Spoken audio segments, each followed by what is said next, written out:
യാത്രികളിൽ ജോലി ചെയ്യുന്ന IT ഉദ്യോഗസ്ഥന്മാർക്ക് ഒരു സംഭവം IT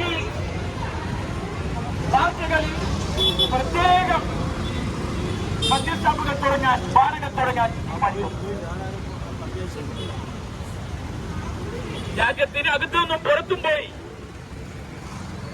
ഇവര് സാങ്കേതിക വിദ്യയിൽ വലിയ പഠനങ്ങൾ നടത്തി പരിശീലനം നടത്തി നാട്ടിലെത്തുന്ന കുട്ടികളെ മിടുക്കന്മാരായ പ്രതിഭാശാലികളായ കുട്ടികൾക്ക് നൽകേണ്ട സമ്മാനം മദ്യമാണ്. അവർക്ക് ഈ ഗവൺമെന്റ് നൽകാൻ പോകുന്നത് പുതിയ ബാറുകളാണ്. IT പാർക്കുകൾക്കൊപ്പം പുതിയ മദ്യഷാപ്പുകൾ, വിദേശ മദ്യഷാപ്പുകൾ.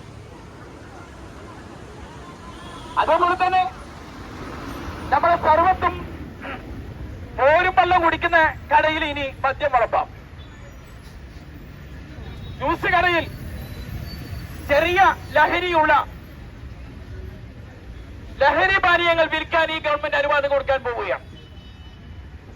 എന്നെ കേൾക്കുന്ന ആളുകൾ ആലോചിക്കണം. നാളത്തെ നമ്മുടെ തലമുറ മുഴുക്കിയ മദ്യപാന്മാരാക്കാനുള്ള നീക്കമാണ് ഗവൺമെന്റ് നടത്തുന്നത്. ഒരു തലമുറയെ തന്നെ, വരും തലമുറയെ തന്നെ നശിപ്പിക്കാൻ ഈ ഗവൺമെന്റ് നീക്കങ്ങൾ നടത്തുന്നു എന്നുള്ളതാണ് വസ്തുത. അതുകൊണ്ട് തന്നെ LNS നടത്തുന്ന ഈ സമരത്തിന്റെ പ്രാധാന്യം എന്നെ കേൾക്കുന്ന മുഴുവൻ ആളുകളും ഉൾക്കൊള്ളണം എന്നാണ് എനിക്ക് പറയാനുള്ളത്. അതിന് NSS, LNS അതിന് മുൻകൈയെടുക്കും എന്ന് എനിക്ക് വിശ്വാസമുണ്ട്.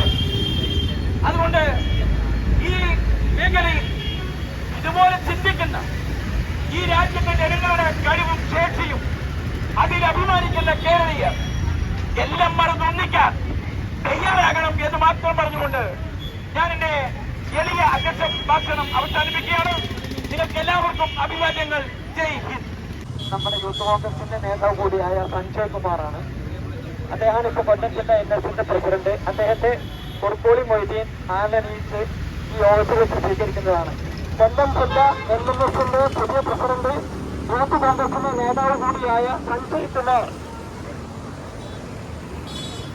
DCC ജനറൽ സെക്രട്ടറി കൂടിയാണ്. DCC general secretary Beemapally Rasheed Sahib അദ്ദേഹത്തിന്റെ കൂടെ നിൽക്കുക.